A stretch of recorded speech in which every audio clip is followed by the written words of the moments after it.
Neighbor from hell tries to steal our house, faces karma when her own actions get her slapped with $200,000 bill. Before we get started, let's introduce the main character's entitled neighbor will be called in going forward, and spoiled son of the entitled neighbor will be asked for entitled son there will also be the previous owner of our house, who will be called Pu, though they have a limited part in the story also. Keep in mind while reading the story that from the time that we bought the house to current day was almost 15 years. So unless otherwise stated, you can assume that there was a pretty big gap between most events that took place. Let's get started in order to properly build up to the climax and set the stage. For the events that took place first, I have to give a little background. Most of this happened before we bought and moved into this house, so and owned a very large chunk of property which was down the road from a popular recreational lake in our area. I say down the road, but it's actually a pretty fair distance away, even though the road that N lives on is the only road leading to multiple lakefront properties and resorts along with the most popular boat dock on this side of the lake, so the properties here aren't extremely valuable that normal people can't afford them, but there are some extremely valuable properties down the road with very rich people driving by all the time. This will be relevant later in the story. Karen, being quite wealthy and owning a very large chunk of property, ended up splitting her property off into 4 roughly equal sections when her children came of age. One she gave to her daughter, who somehow is pretty decent person considering the rest of her family. Then another section she gave to S. She built houses for them on both of the properties roughly to her children's specifications. Then on the 4th bit of property, the one that did not have her own house on it, she built a small convenience store. This will also be relevant later on. Now I'm not sure why, probably to avoid possible future disputes or something. She actually ended up giving the deeds to her children for their respective houses and properties.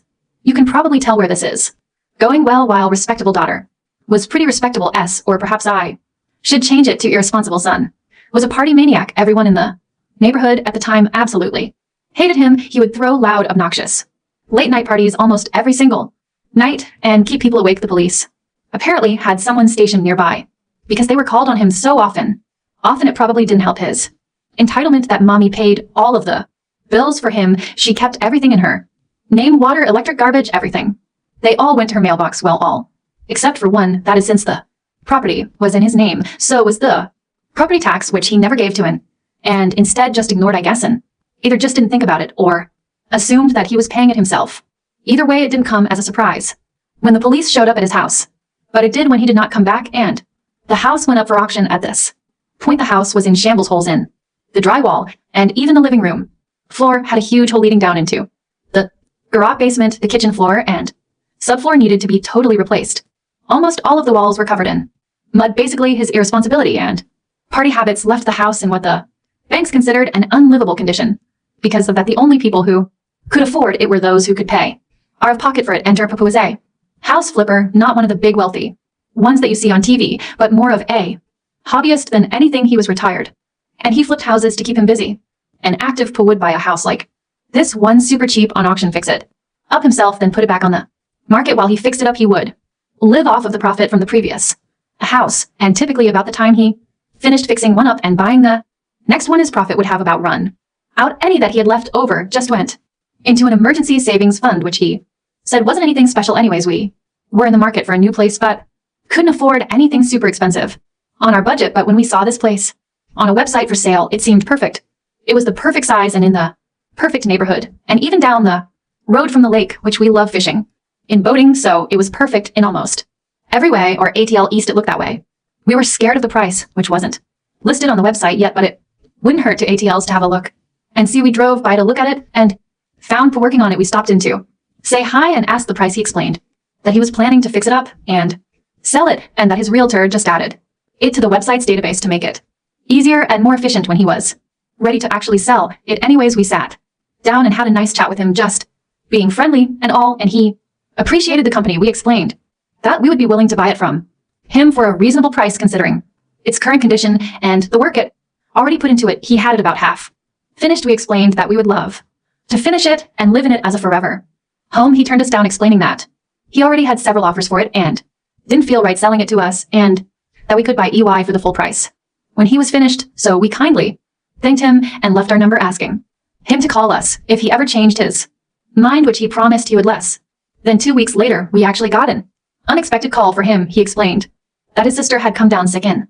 another state, and that he wanted to go and be with her and would not have enough time or patience to finish the house. He explained that the house was not up to code, but if we could find a way to buy it, then he'd be happy to sell it to us for a reasonable price. We happily agreed and ran our looking for banks. We had a few connections from a realtor friend of ours who actually helped us find a bank willing to loan the money to buy the house with a few conditions attached. Basically, we would have 2 weeks to bring the house up to code, otherwise they could default on the loan and auction it off. After explaining the situation to PO, he offered to help as much as he could. He couldn't actually do any work to the house because he was in such a rush, but he explained exactly what we needed to do to bring it up to code and meet the bare minimum requirements, how much time and effort it would take, and how much money it would cost. He even offered to help us out another way. We took out a loan for twice what he actually wanted for the house, and he gave us back the other half. We used that money for repairs to the house. After the work he already put in, the house was so close to meeting code that we could probably have done ourselves, but just in case we called in a few friends and got it knocked out in half the time after getting it up to code. However, there was still plenty of work that needed to be done, and so we spent several months replacing flooring and subflooring our wing wires, patching holes in the walls, replacing old, ugly, literally decomposing wallpaper that was stuck directly to the drywall. You get the point. We put a ton of work into the place. Then it was finally time to move into our dream home. It still had a few issues that we would fix down the road as we went on, but it was finally time to move in. We weren't even finished moving in yet when Anne came over to introduce herself. As we were working things out with Pooh in the very limited time that we had, he had warned us over and over about and her entitled attitude at first, and was extremely nice, and we had no idea why Pooh warned us about her so much. Then it happened as we were wrapping up our conversation. She explained to us in a very kind and compassionate way that our house actually belonged to her and that we had 30 days to get out. She said that she felt sorry for us since we were scammed so bad, but that it was actually her house and the PO had no right to sell it to us at all. We'd heard horror stories about people being scammed like that before, so you could imagine our terror when she explained all of this to us. We were horrified that we had put in all of this time and effort and money into this dream house, and now we were going to lose it just like that because we fell for some guy's scam. We thanked her for explaining it to us and being so nice, and said that we would talk to the bank and Pooh and get it all figured out. So that's what we did. We talked to the bank, who confirmed that Pooh was the actual owner of the deed. We spoke to the realtor, who also testified the same thing. We spoke to PO, who explained that they accused him of stealing the house multiple times after he bought it on auction, and that he was harassed by her constantly over the house. Everyone that we spoke to had the exact same story. We even went up to the courthouse and confirmed that our name was on the deed. During this process is when we heard the backstory about S from several neighbors, and came by not long after this and asked us when she could expect us to be moved out, which we explained would never happen as we legally own the property, and it wasn't our fault that S lost the property. We apologized for the loss that she had and explained that we knew it was probably really hard to lose her family property like that because of her son's negligence, but that was not our fault, and we weren't just going to give her property that we bought with our own hard-earned money and worked so hard to fix up. Then, and realizing that we knew the situation, decided to go into a long sob story about how this property had been in her family for generations, and that she couldn't bear to lose it, and how Pa had stolen it from them when they were caught up in the confusion of their child being arrested. We asked why they didn't bid for the house and buy it back after he lost it, considering that we bought it from PO for only about $50K, and considering that he was still making a small profit on that even after all of the work and materials he put into it before selling it to us. They could have easily bought it for next to nothing on auction and had it back, and explained that she felt the house and property were being stolen from them and that they refused to pay for something that rightfully belonged to them. We apologized once more, but explained that there was no way we were going to take a loss on the property, especially after all of the time and effort that we put into it and the additional materials that we bought for it just to make her happy. However, we were sympathetic with her situation and offered to sell the house to her for a very reasonable price, $100K, which, considering its location and how fixed up it is, that was still just over half of its total market value. We, after buying it from PO for $50K and putting an additional $30K into materials, plus several months of hard labor to fix it up, we felt that was a very reasonable price. We didn't say anything, but we would even be willing to go down to $90K if she wanted to negotiate with us. She immediately counter-offered with $40K, explaining that she shouldn't have to pay anything at all for something that rightfully belongs to her. When we said that was way too low, she responded saying that she understood how much effort we put into it and that we had to buy a lot of materials to fix it up, so she would be nice and throw in an extra $10K for all the stuff we did to the house when we told her that $50K was what we bought the house for. From she got upset and called us liars and thieves, saying the house was a complete dump, that there was no way it was worth that much. Not only had she resorted to name calling at this point, but going as far as to call our dream home a dump after all the blood and sweat and tears, not to mention dollars that we poured into it. We were done with her BS and kindly asked her to get out of our house, explaining that she was no longer welcome here and that we would never sell our house to her even if she offered us double the marked value. She obviously got upset about this and threw all kinds of insults at us as she walked out the door. Later we found out that she was spreading all kinds of rumors about us throughout the neighborhood, saying that we stole the house from her and all kinds of other stupid stuff. At first we ignored it, thinking that no one would actually believe it. Then a guy pulled into our driveway with a gun, threatening us to get out. Now, we'd never met him before, but we had heard of him. He apparently considered himself to be the peacekeeper of the neighborhood and confronted anyone who caused problems like this. Most of the people in our neighborhood actually liked him, saying he was a pretty reasonable guy, and being a very rural neighborhood where plenty of not so law-abiding citizens live, most people greatly appreciated his presence. He actually did work hard to keep the neighborhood as peaceful as possible and did way more than the cops actually do most of the time. Anyways, just a note out, neighborhood is split into two primary sections. One section is filled with mostly old retired people. It's very nice and peaceful. Everyone gets along. The other is filled with the less law-abiding people further into the wilderness and away from prying eyes. We like at the edge of the peaceful part, separated by about a mile or so of woodland and farmland. So hearing about him before and assuming based on descriptions that this was the same guy, we decided to test out that hypothesis.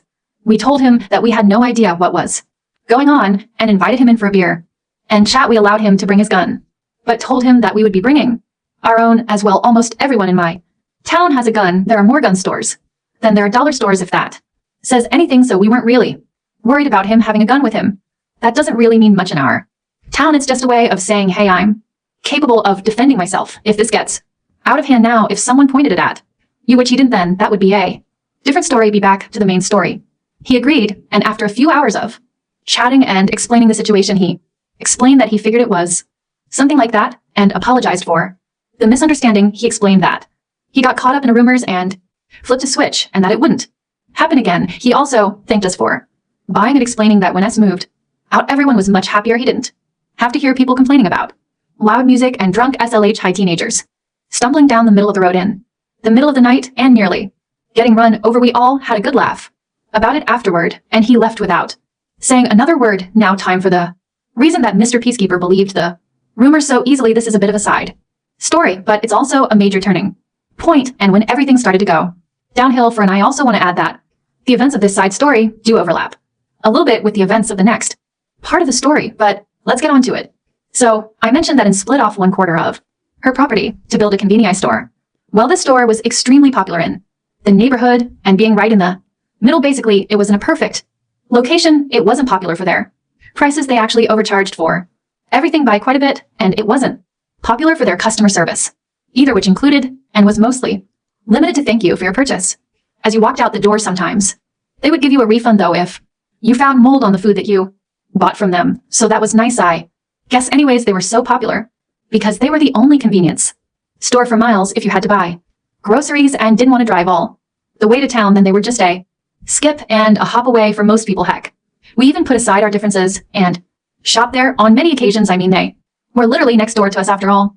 But aside from that, the popularity of their small store allowed them to build up quite the reputation in her neighborhood, a very positive one. Everyone wanted to keep their convenient little store, and they would dare anyone to try and take it from them. I suppose I could kind of see the sentiment there. And that's back when everyone thought that Anne and her family were pretty good people. So when it started spreading rumors, people tended to listen. The rumors about stealing an entire house from her just blew over because everyone knew that was just ridiculous. But for the most part, people still trusted her. But people did believe the other rumors.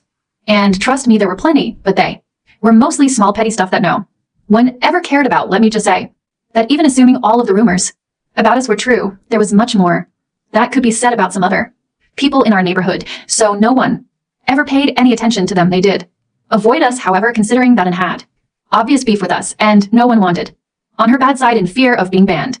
From her store, they all just ignored us and left us to our own devices after a few years. However, S finally got out of prison and having nowhere left to go and allowed him to move back, and she didn't like the idea of him living with mommy. So she rented him an apartment above her convenience store, and she absolutely forbid any wild parties on her property.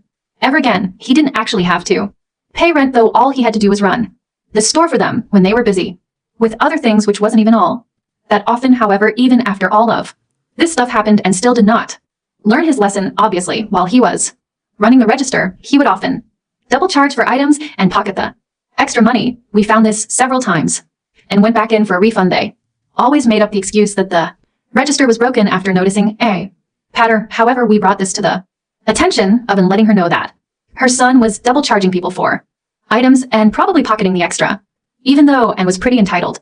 Even she didn't go so far as to do something so obviously illegal, and we liked her little store and didn't want anything to happen to it. However, instead of thanking us for bringing this to her attention, she told us that we were imagining things and in a very nice way told us to screw off, so we very kindly complied with her request. We also shared the information with some of our friends in the neighborhood. It had taken years to actually get to the point where some of them would even look at us, let alone talk to us, thanks to but we had finally made some friends. Bringing Christmas treats to your neighbors every year is a good way to brighten up someone's day, but anyways, they thanked us even though they let us know that they didn't actually believe it. However, the word did quickly spread through the neighborhood. Then very quickly came Mr.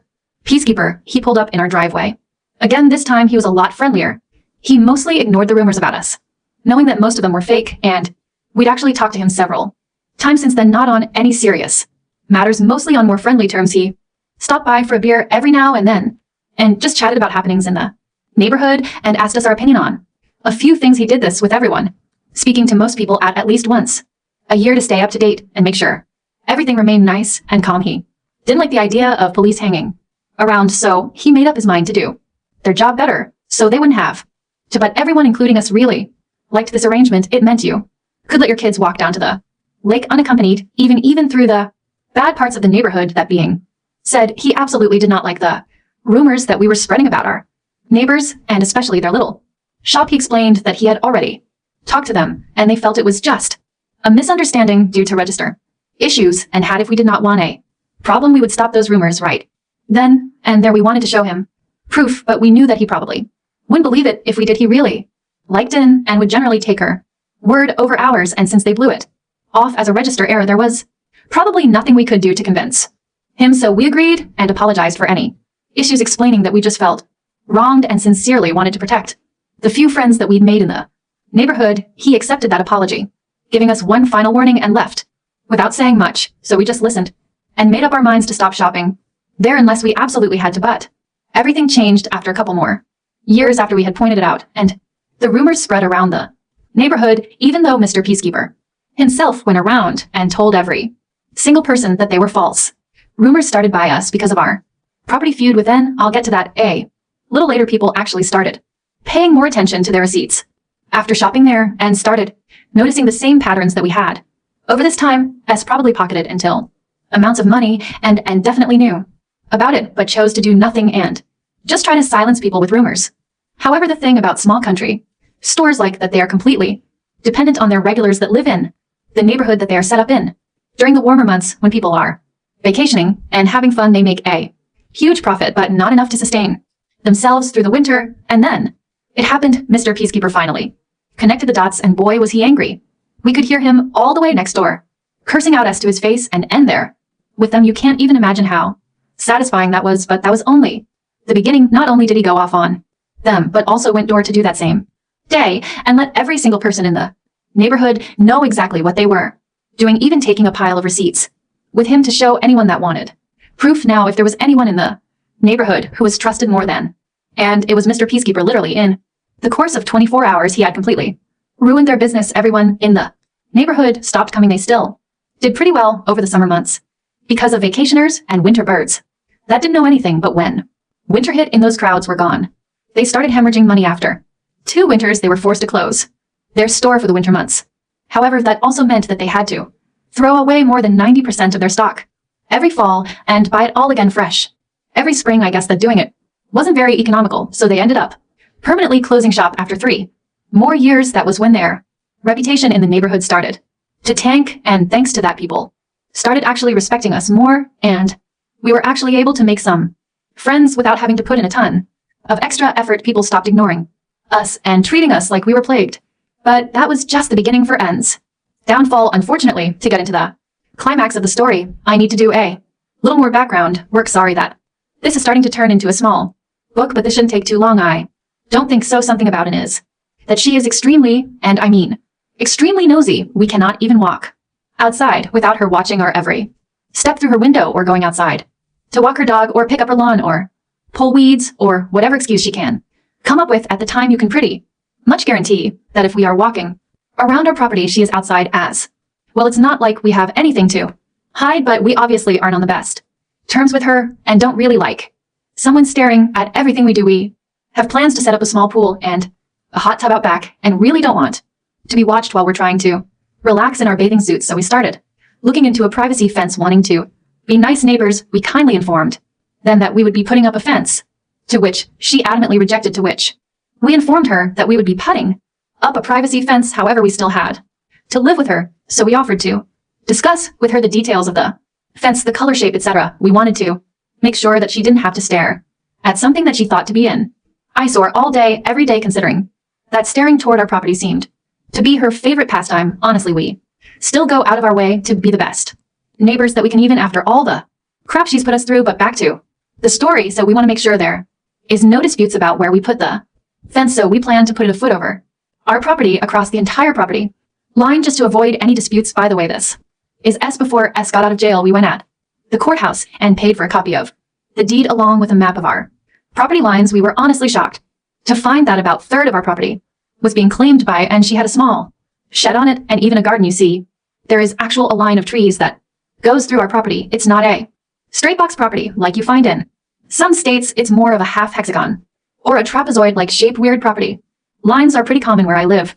Anyways, there is a line of trees that cuts through part of our property that, according to the deed and property map, is like a little triangle section, but the trees make it a square, and was claiming the other side of the trees as her own property. When we brought this up to her, she completely freaked out again, calling us liars and thieves and all kinds of other stuff. We didn't care too much about that property because we had lived here for years, thinking that it actually was hers. So to make things easier on everyone, we offered to sell it to her or to even trade for a portion of her property. There was a portion of her property that connected with ours that was extremely inconvenient to take care of, and extending it out a little would really make it easier to deal with. Not to mention it would give us more room to do stuff that we wanted to do. She flatly refused, saying that she would never pay for something that already belonged to her, and she wouldn't even think about giving us her property for nothing, especially after we already stole this property from her. Since then, there has been a huge ongoing property dispute between us. Now, something about the place I live, as I mentioned previously, it's a very rural area with many strange property lines, and property lines are very often not cut and dry. Many deeds are hundreds of years old, and instead of saying X feet in Y direction, they use temporary landmarks like large oak tree to large rock next to stream. Many of these landmarks could be describing multiple things, or could even have disappeared over 100 years ago. So to say that there are a lot of property disputed in our area would probably be an understatement. That, along with the fact that a time a very small portion of property can go for a lot of money in some situations, has led our state to create a lot of very strict laws and regulations governing property disputes, surveyors, etc. As a side note, just a few years ago, a landowner won a property dispute against a very large corporation over just 0.1 acres of land that coasted the cooperation and earned the man over $1 million back on topic. All of that being said, our property lines were pretty cut and dry since she created them herself fairly recently. However, that does not change the fact that laws regarding it are very strict, particularly when it comes to surveyors.